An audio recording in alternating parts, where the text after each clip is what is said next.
ಈಗ 78% ಬಂದಿದ್ದೀವಿ. 78% ಜನ ಅವರು ವಿದ್ಯಾವಂತರಾದರೂ ಕೂಡ, ಬಹಳಷ್ಟು ಜನ ವಿದ್ಯಾವಂತರು ಕೂಡ ಇನ್ನೂ ಅವರಿಗೆ ಮೌಢ್ಯಗಳು ಬಿಟ್ಟಿಲ್ಲ, ಕಂದಾಚಾರಗಳು ಬಿಟ್ಟಿಲ್ಲ, ಕರ್ಮ ಸಿದ್ಧಾಂತದಲ್ಲಿ ನಂಬಿಕೆ ಇಲ್ಲ, ಅಲ್ಲ ಕರ್ಮ ಸಿದ್ಧಾಂತ ಇನ್ನು ಬಿಟ್ಟಿಲ್ಲ. ವಿದ್ಯಾವಂತರು ಕೇಳಿ, ನಿಮ್ಮಲ್ಲೂ ಏನಾರು ಹೇಳ್ತೀರ ಏನೋ ಗೊತ್ತಿಲ್ಲ, ಯಾಕಪ್ಪ ಹಿಂಗೆ ನೀನು ಏನೂ ಇಲ್ಲ, ಬಟ್ಟೆ ಇಲ್ಲ, ಹೊಟ್ಟೆಗಿಲ್ಲ ಅಂತಂದರೆ, ನನ್ನ ಕರ್ಮ ಸ್ವಾಮಿ, ಏನು ಮಾಡೋಕ್ಕಾಗುತ್ತೆ, ಹಣೆ ಬರ ಸ್ವಾಮಿ, ಏನು ಮಾಡೋಕ್ಕೆ, ಹಣೆಲೂ ಯಾವ ದೇವರು ಬರೆದಿರಲ್ಲ, ಯಾವ ಕರ್ಮನೂ ಇರೋದಿಲ್ಲ, ಹಿಂದಿನ ಜನ್ಮನೂ ಇಲ್ಲ, ಮುಂದಿನ ಜನ್ಮನೂ ಇಲ್ಲ, ಯಾವ ಜನ್ಮನೂ ಇಲ್ಲ, ಈ ಜನ್ಮ ಒಂದೇ. ಸತ್ತೋದ್ಮೇಲೆ ಯಾವ ಜನ್ಮ ಇದ್ದದು? ಹಿಂದೆ ಹಿಂದೆ ಜನ್ಮ ಎಲ್ಲಪ್ಪ ಇದೆ ಜನ್ಮ? ಯಾವ ಪುನರ್ಜನ್ಮವೂ ಇಲ್ಲ. ನೀವು ಮತ್ತೆ ಹುಟ್ಟುಬತ್ತೀವಿ ಅನ್ನೋದೆಲ್ಲ ಸುಳ್ಳು. ಈ ಜನ್ಮದಲ್ಲಿ ಎಷ್ಟು ದಿನ ಬದುಕಿರ್ತೀವಿ, ಎಷ್ಟು ದಿನ ನಾವು ಅರ್ಥಪೂರ್ಣವಾಗಿ ಜೀವನ ನಡೆಸ್ತೀವಿ, ಅದೇ ಸತ್ಯ. ವಾಡಿಕೆಗಳೆಲ್ಲ ನಮಗೆ ಜ್ಞಾನ ಇಲ್ಲ, ಅದಕ್ಕೋಸ್ಕರ ಕ್ಲಾರಿಟಿ ಇಲ್ಲ ವಿಚಾರದ ಬಗ್ಗೆ, ವೈಚಾರಿಕತೆ ಬೆಳೆದಿಲ್ಲ. ವಾಡಿಕೆ ಅಲ್ಲ ಇದು, ವೈಚಾರಿಕತೆ ಪ್ರಶ್ನೆ, ಕ್ಲಾರಿಟಿ ಪ್ರಶ್ನೆ.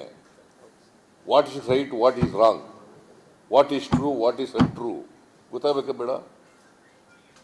ಆಗ ಶಿಕ್ಷಣ ಯಾಕೆ ಮತ್ತೆ ಪಡ್ಕೊಳ್ಳೋದು? Why? What is true, what is not true? You must understand our constitution. ಇದು ಏನು ಸುಮ್ಮನೆ ಯಾರೋ ಕೂತ್ಕೊಂಡು ಬರೆದ್ಬಿಟ್ಟಿರೋದಲ್ಲ. ಇದು ಕಾನ್ಸ್ಟಿಟ್ಯೂಂಟ್ ಅಸೆಂಬ್ಲಿನಲ್ಲಿ ಚರ್ಚೆಯಾಗಿ ಅದಕ್ಕೆ ಅಮೆಂಡ್ಮೆಂಟ್ಗಳೆಲ್ಲ ತಗೊಬಂದು ಬಾಬಾ ಸಾಹೇಬ್ ಅಂಬೇಡ್ಕರ್ ಅವರು ಬರೆದಂಥ ಕಾನ್ಸ್ಟಿಟ್ಯೂಷನ್ ಹಂಗೇನೆ ಪಾಸ್ ಮಾಡ್ಬಿಡಲಿಲ್ಲ. It was subjected to scrutiny and discussion. 2000ಕ್ಕೂ ಹೆಚ್ಚು ಪ್ರಶ್ನೆಗಳು. ಅದರಿಂದ ಯು ಮಸ್ಟ್ ಅಂಡರ್ಸ್ಟ್ಯಾಂಡ್. ಅಲ್ಲ, ಮೇಧಾವಿಗಳೆಲ್ಲ all brains, stalwarts were there in the Constituent Assembly. ಅವರೆಲ್ಲ ಇದು ಮಜ್ಜಿಗೆ ಕಡಿತೀವಲ್ಲ, ಹಂಗೆ ಕಡದು ಕಡದು ಕಡದು ಕಡದು ಆಗಿರೋದು. ಇದು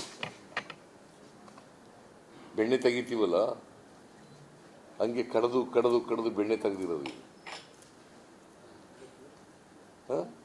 ನಮ್ಮ ದೇಶಕ್ಕೆ ಎಂಥ ಕಾನ್ಸ್ಟಿಟ್ಯೂಷನ್ ಬೇಕು? ಇದೇ ನಮ್ಮ ಗ್ರಂಥ, ಇದೇ ನಮ್ಮ ಧರ್ಮ ಗ್ರಂಥ. ಬಿಜೆಪಿಯವರು ಹೇಳೋ ಗ್ರಂಥ ಅಥವಾ ಇನ್ಯಾರೋ ಹೇಳೋ ಗ್ರಂಥ ಅಲ್ಲ, ಹಿಂದುತ್ವವಾದಿಗಳು ಹೇಳ್ತ ಗ್ರಂಥ ಅಲ್ಲ. ಕಾನ್ಸ್ಟಿಟ್ಯೂಷನ್ ಇದೇ ಗ್ರಂಥ.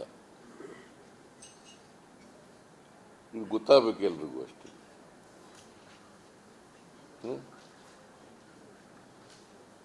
ಈಗ ನೋಡಿ, ನಮ್ಮಲ್ಲೂ ನಾವು ಕೂಡ ಲಾ ಆಫ್ ಥಾಟ್ಸ್ ಅಂತ ಒಂದು ಸಬ್ಜೆಕ್ಟ್ ಇದೆ. ಲಾ ಆಫ್ ಥಾಟ್ಸ್ ಇಂಗ್ಲೆಂಡ್ನಲ್ಲಿ ಟಫ್ ಇಲ್ಲಪ್ಪ, ಬಹಳ ಈಜಿ ಅದು. ಯಾರು ಟಫ್ ಅಂತ ಹೇಳೋರು? ಸುಮ್ಮನೆ ಹೇಳೋರು. ನಾನು ಟೀಚ್ ಮಾಡ್ತಾ ಇದ್ದೆ ಲಾ ಆಫ್ ಥಾಟ್ಸ್. ಮೈಸೂರಿನಲ್ಲಿ 2 ವರ್ಷ ಟೀಚ್ ಮಾಡಿದೆ ನಾನು ಲಾ ಆಫ್ ಥಾಟ್ಸ್. ಅದರಂತೆ ಈಜಿ ಸಬ್ಜೆಕ್ಟ್ ಯಾವುದೂ ಇಲ್ಲ. ಸ್ಟೂಡೆಂಟ್ಸ್ ತಿಳ್ಕೊಂಡಿರೋದು ಅದು ಟಫ್ ಸಬ್ಜೆಕ್ಟು ಅಂತ. But I made it very very easy. Indian penal code ಇದೆಯಲ್ಲ, ಇದು ವೈಲೇಷನ್ ಆಫ್ ಸಿವಿಲ್ ರೈಟ್ಸ್ ಅಷ್ಟೇ.